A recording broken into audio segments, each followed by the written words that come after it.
Accusé d'avoir posté sur Facebook une analyse qui viserait un renversement de régime, le président du cadre d'action pour la démocratie et les droits de l'homme, Ousmane Al-Boumni, a été entendu ce matin par le juge. Le délibéré est prévu pour le jeudi prochain. La société nigérienne de sécurité, à côté des femmes veuves des forces de défense et de sécurité, elle a offert 10 cartons de sucre à l'occasion du mois béni de Ramadan.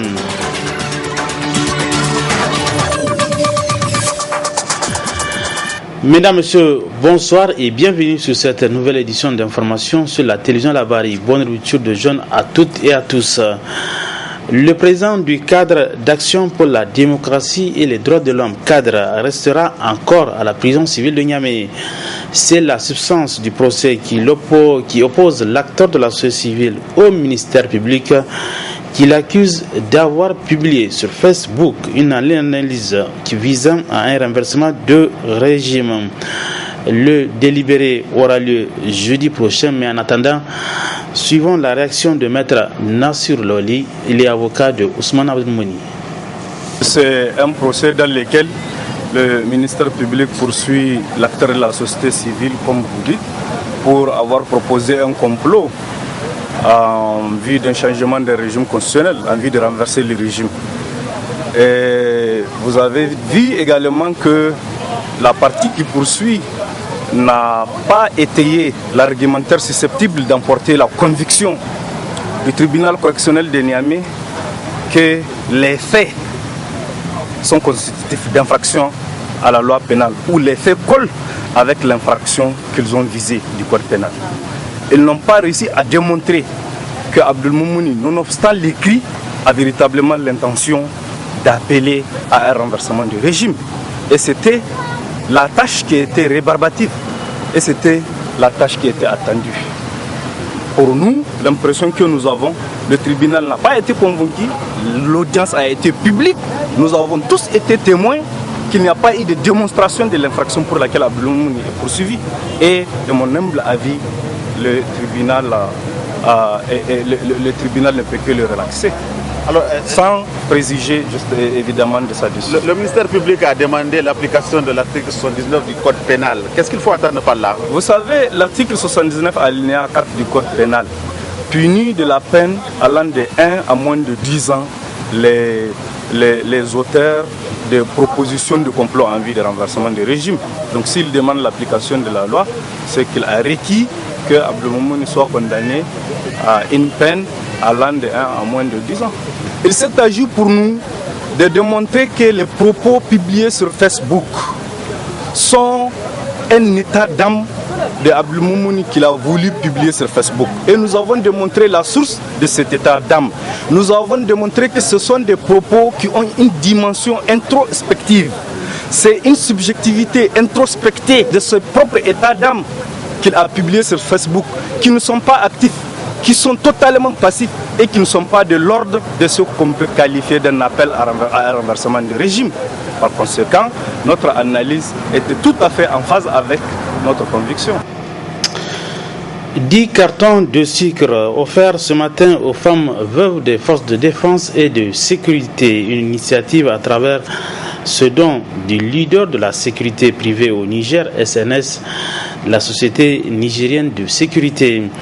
Un don opportun en ce mois béni de Ramadan et apprécié à sa juste valeur.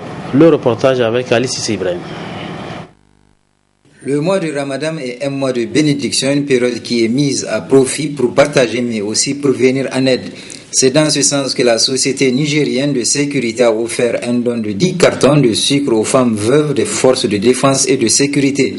Yassine Diallo, directeur général de la société nigérienne de sécurité, donne les raisons qui les ont poussées à venir en aide aux femmes veuves. On a voulu venir témoigner notre gratitude au FDS à travers ce modeste geste à l'attention de l'association des veuves et orphelins des FDS.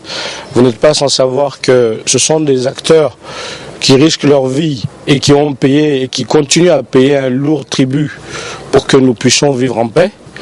Et en tant que citoyen, c'est tout à fait un devoir Ensuite, vous savez que la société nigérienne de sécurité, en tant que leader de la sécurité privée au Niger, intervient sur toute l'étendue du territoire et sollicite de jour comme de nuit l'accompagnement de ces FDS. La présidente des femmes veuves des forces de défense et de sécurité, Aïssa Abdurrahman, a présenté ses remerciements à la société nigérienne de sécurité qui a fait preuve de solidarité à leur endroit. Ensuite, ce fut au tour du lieutenant Salamatou Mohamed, responsable sous direction action sociale des forces armées nigériennes, de dire sa satisfaction suite à l'action consentie par la société nigérienne de sécurité.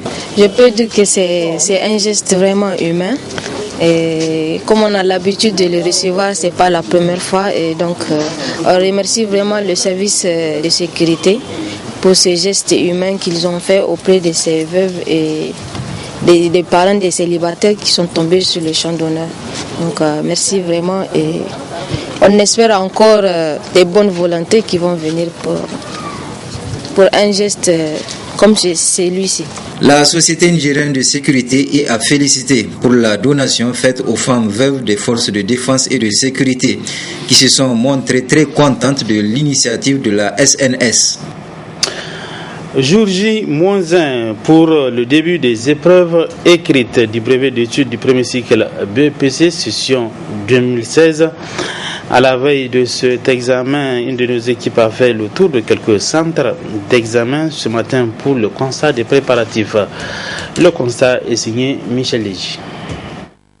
C'est la dernière ligne droite dans les préparatifs de cet examen et tout est en ce moment fin prêt pour son démarrage dès demain matin à la première heure, selon les présidents des jurys des différents centres sillonnés. Nous n'avons aucun problème, pour commencer. Deuxièmement, nous venons juste de finir la réunion relative aux instructions officielles. Nous avons trouvé tout le matériel sur place. Nous avons cette salle, nous les avons déjà préparées. Toutes les fiches sont au complet, il n'y a aucun problème. Et les enseignants que nous avons rencontrés, il y a quelques absences. Bon, ça arrive, ils vont certainement venir. Ce que nous les avions entretenus des différentes directives qu'il faut respecter pour l'organisation du BEPC. Nous sommes venus ce matin-là pour les numéros des tables et voir les affiches de la classe. Puis que des messieurs nous sont venus à l'école avant de notre classe sans demander à quelqu'un où est notre classe. Nous sommes prêts et nous souhaitons la bonne chance à tous les camarades qui vont entrer dans les salles des examens. Nous souhaitons à le président du jury et les professeurs qui vont de nous corriger en bon état, pas en la corruption et les autres choses. Un BEPC qui aura la particularité d'être exempt de toute fraude au vu de la situation actuelle née de l'annulation du concours de la santé selon les présidents de jury. En tout cas, c'est que nous allons tout faire pour que ce soit des examens propres. À l'endroit des candidats, c'est que chacun doit compter sur son propre effort. Il ne faut pas compter sur quelqu'un d'autre. Les portables sont interdits. Pas de portables dans les salles. Les calculatrices non programmables sont acceptées. Tout ce que ça comporte comme élément de répression, nous les avions dit, toutes les dispositions pour en tout cas prémunir la fraude. Parce que, en tout cas, un dispositif qui est là, de contrôle rigoureux, qui est là et qui, en tout cas, ne serait pas complaisant vis-à-vis des élèves qui seraient tentés vraiment de voler. Bien entendu, au premier chef les enseignants, parce que c'est eux qui doivent assurer cet état de fait. C'est-à-dire que c'est les enseignants qui doivent faire en sorte qu'il n'y ait pas de fraude. Bien entendu, il y a des choses qui peuvent leur échapper. Nous allons passer dans les salles, nous allons vérifier, nous allons faire des visites inopinées dans les salles pour voir ce qui se passe. Et au besoin, en tout cas, on apporterait des remèdes qu'il faut. Prévu pour durer 3 jours, c'est avec l'épreuve de rédaction que va débuter cette session 2016 du BEPC ce mercredi 22 juin 2016 sur l'ensemble du territoire national. Bonne chance à l'ensemble des candidats pour le BEPC session 2016. Autre aspect de cette édition d'information, fidèle à sa tradition, l'ambassade des États-Unis au Niger a organisé hier à la résidence de l'ambassadeur une rupture collective pour manifester son soutien à la communauté musulmane pendant ce mois béni de Ramadan. Plusieurs personnalités et autres invités de marque ont rehaussé de leur présence à cette iftar 2016 parmi lesquels nos reporters Adam Ousmana et Nasser Sey. Après son message adressé à l'endroit de la communauté musulmane nigérienne suite à l'apparition du croissant lunaire marquant le début du Ramadan, la diplomatie américaine au Niger joint par la présente cérémonie l'acte à la parole. En effet, par ce iftar ou rupture collective de jeûne, l'ambassade des États-Unis marque davantage sa volonté d'accompagner la Oumma islamique dans l'accomplissement de cet important pilier de l'islam.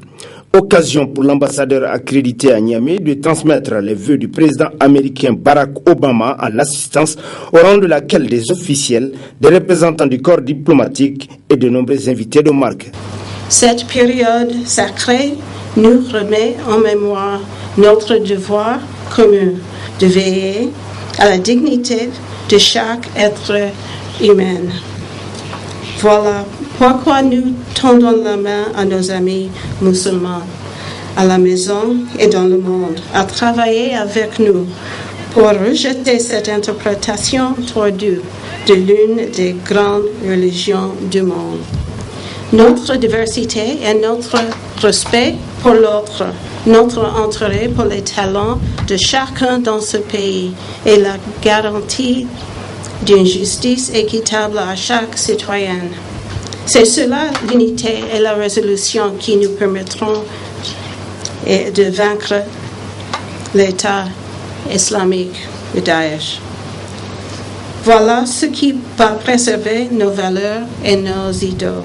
On note également la présence de quelques leaders religieux à ce rendez-vous. Ils nous livrent d'ailleurs leur appréciation sur cette invitation américaine. Le seul sens qu'on peut donner à cela, c'est le respect, l'estime. Et ils savent que les musulmans représentent une communauté très forte, très importante.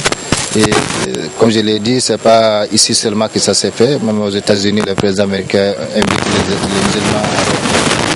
Donc c'est une tradition qui renforce nos liens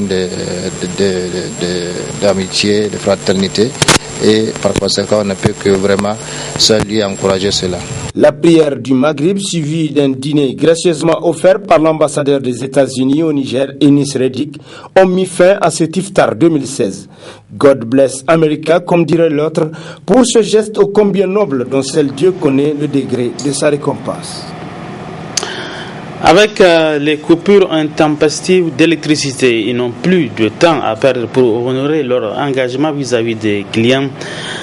Eux, ce sont les couturiers très actifs en ce moment pour permettre aux clients de fêter Eid el-Fitr avec leurs nouveaux habits.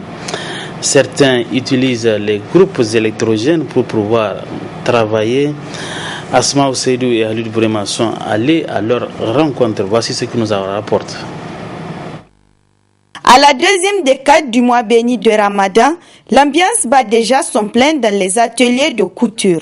Cependant, une grande déception se lit sur les visages des tailleurs du fait des coupures d'électricité dont les conséquences sont incalculables chez eux car ils voient leur chiffre d'affaires en baisse. On n'a jamais vu l'année comme cette année parce qu'il y a deux problèmes qui sont là. Il n'y a pas l'argent, il n'y a pas courant. Tu vois? Et on est obligé de travailler aussi.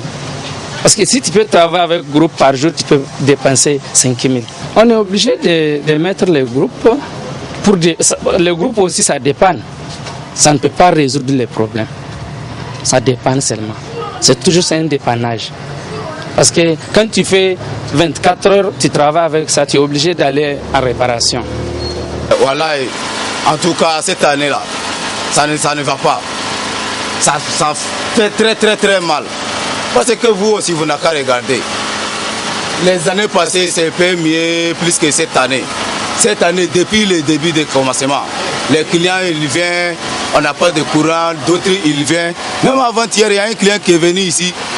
Il m'a dit, mais moi aussi, je ne peux pas lui parler mal. Je lui dis que ce n'est pas moi qui ai amené, ce n'est pas toi aussi. Mais ce qui va nous amener comme ça, c'est ça les coupures. Sinon, si ça n'est pas à cause des coupures. Même si tu as 100 complets, nous, on peut démarrer. Pendant une semaine, on va lever toutes tes 100 complets. Mais maintenant, c'est que nous aussi, on cherche tout celui qui est venu.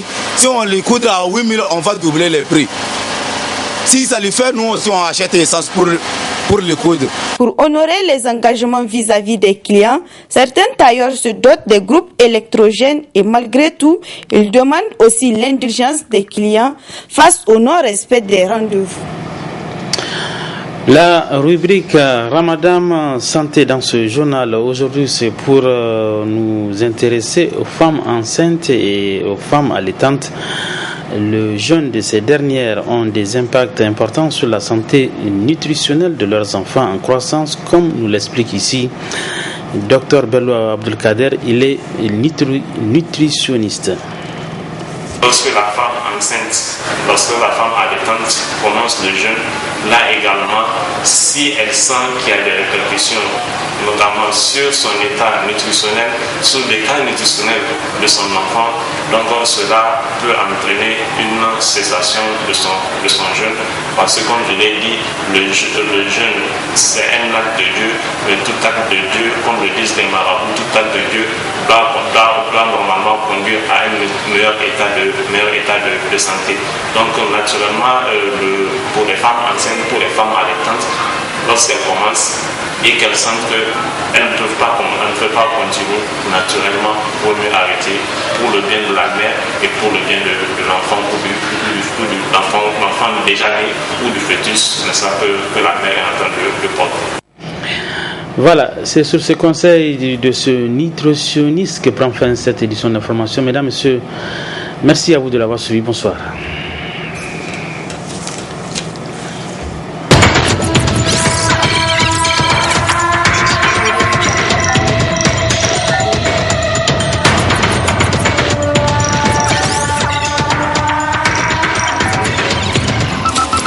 Audio Jungle.